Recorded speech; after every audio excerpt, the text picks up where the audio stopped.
Commissioner McBoyd?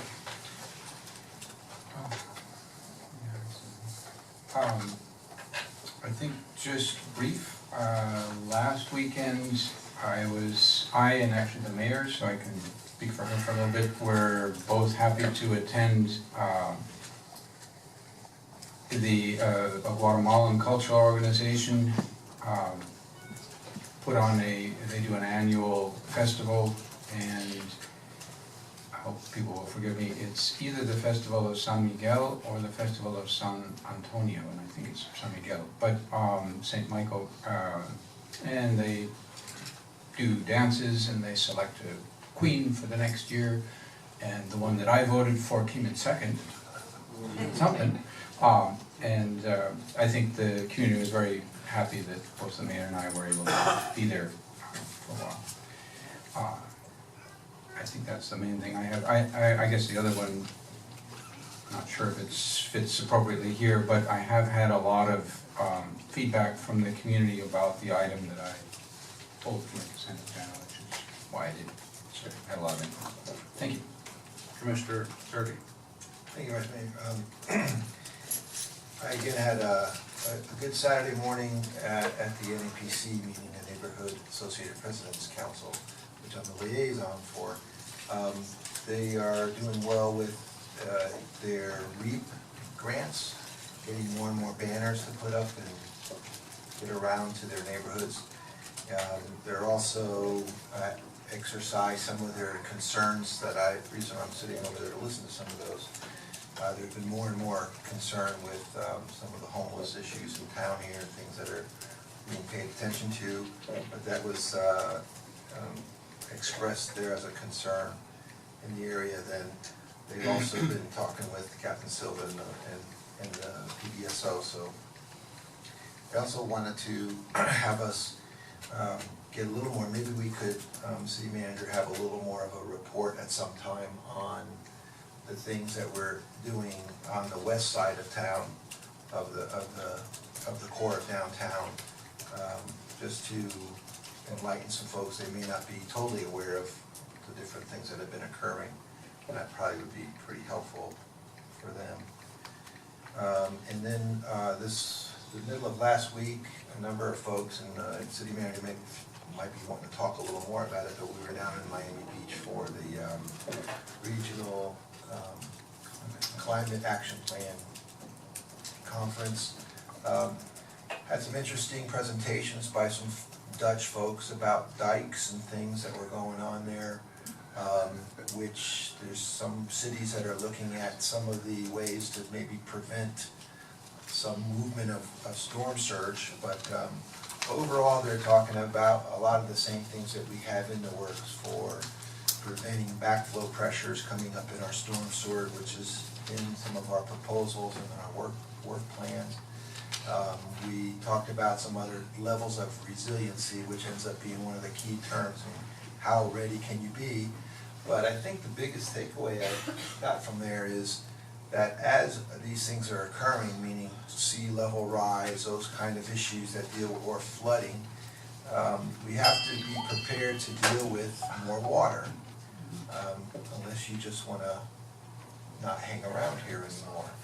Now, living down here for 51 years myself, I've watched that adjustment occur over the years, and I grew up in Fort Lauderdale, so I've said that a number of times.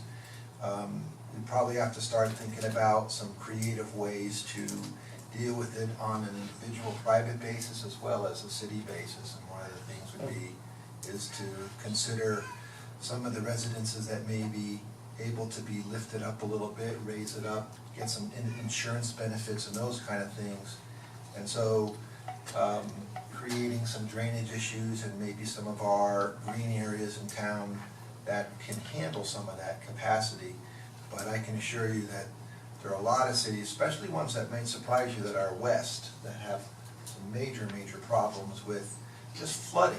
So it's just a saturation and a frequency of rain that has been an issue. But it was an interesting meeting. We met a lot of folks down there.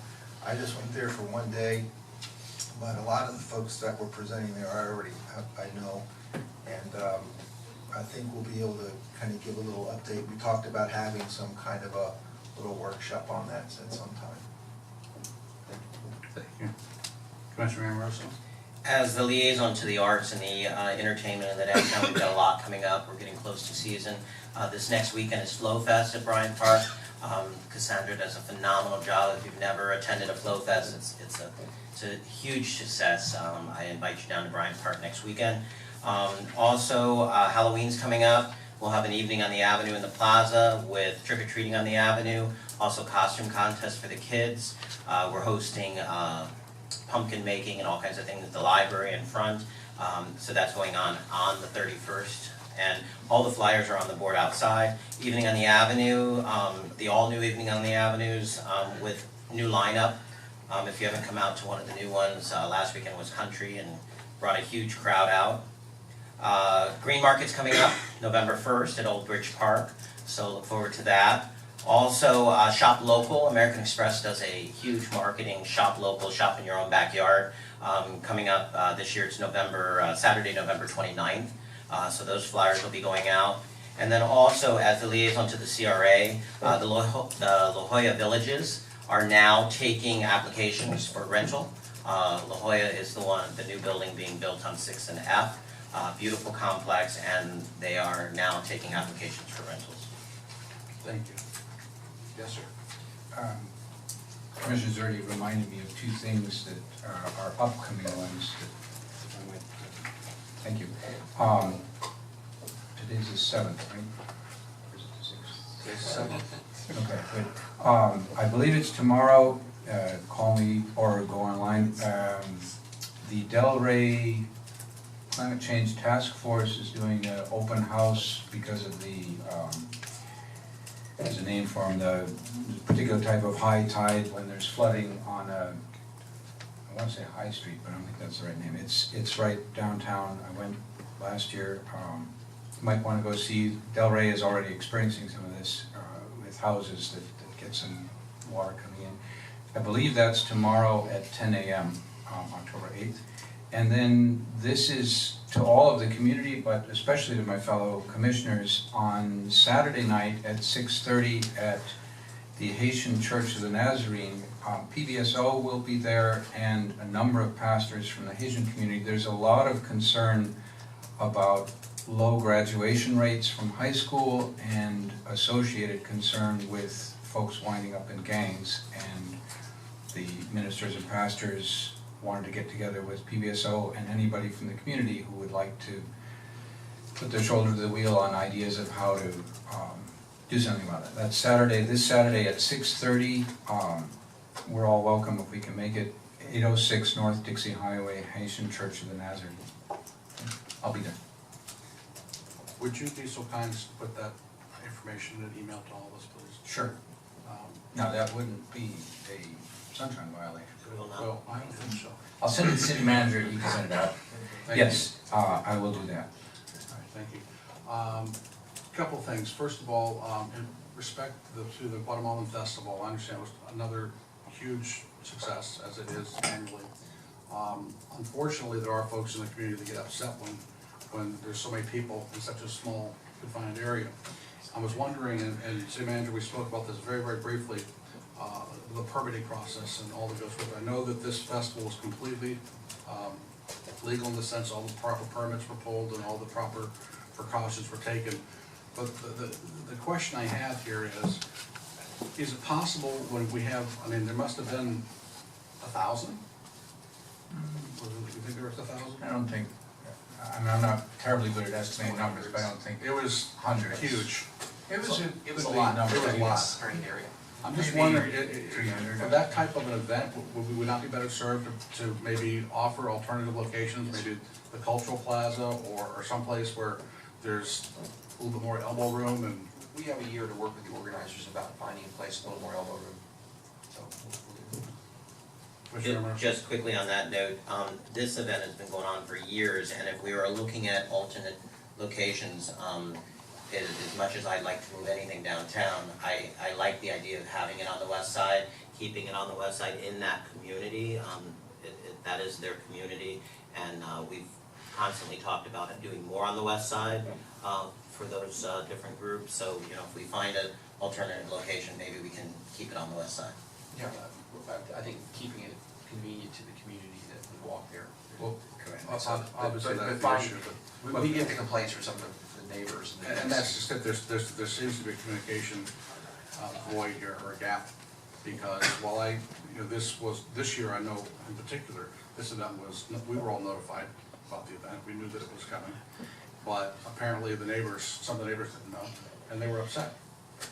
And they get upset every year, and the festival seems to get bigger and bigger, and I'm just wondering if we could find a more appropriate, larger venue, you know, that won't be quite so cramped, and I'm just throwing it out there.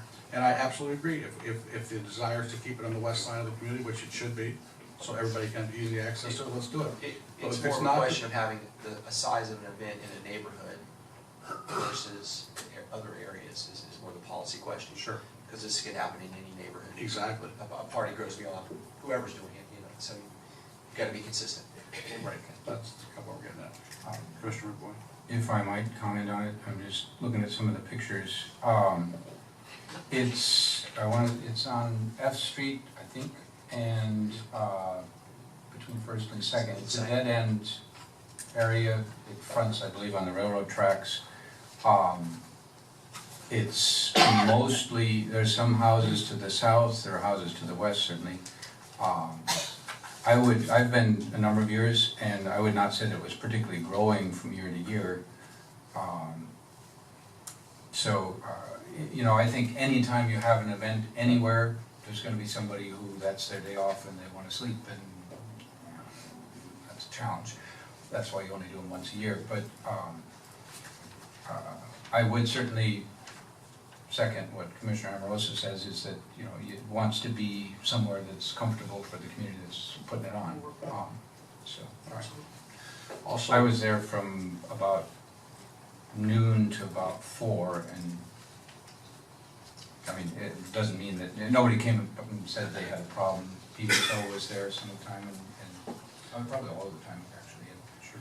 They also were very organized with organizers with badges and things to keep it, you know, make sure everything was. my comments are not directed at whether or not we did it proper, the comments are directed at, is it the proper venue, and already notified the neighbors, because even though we did, the folks that organized this event did everything by the book, did everything they were supposed to do. Apparently some folks didn't know that this was going to be occurring, and of course, you know, the phone calls started. Notification. And the phone calls started, so I don't know if we notify the neighborhoods in a week in advance, or say, look, this weekend is gonna, you know, we have to be sensitive to everybody's needs. Also, the last meeting we had, I spoke very briefly about sober homes, and obviously there's a very, very big problem, not just here in Lake Worth, but it's a growing problem across the United States.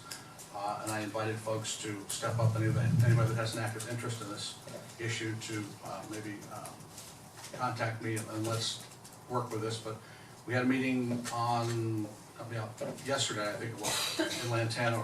Representative Hager hosted a meeting. We had a member of the FBI, a member of the Florida Division of Insurance, I guess their fraud division was there. They gave us a brief explanation to the extent that they could of what took place in West Palm Beach this past week or so when the FBI raided a sober house operation. And again, I just want to ask those who are interested in this subject to please maybe let me know so I can keep you on an email list or invite you to events as they present themselves to weigh in and let folks know how you feel about sober homes and some of the things you're observing in there. I think you're going to find the legislature in the state of Florida is going to do something this year. I don't know exactly what they're going to do, but we're going to have something coming out of Tallahassee this year that's going to help us a little bit. It's not going to be the cure-all, but it's going to be a start. And I think we are starting to see something in D.C. where the federal officials are starting to recognize some of the unintended consequences or flaws, if you will, in the ADA Act and maybe even in the Fair Housing Act as well. So let's keep on that. So that's all I've got. Next up, we have public participation of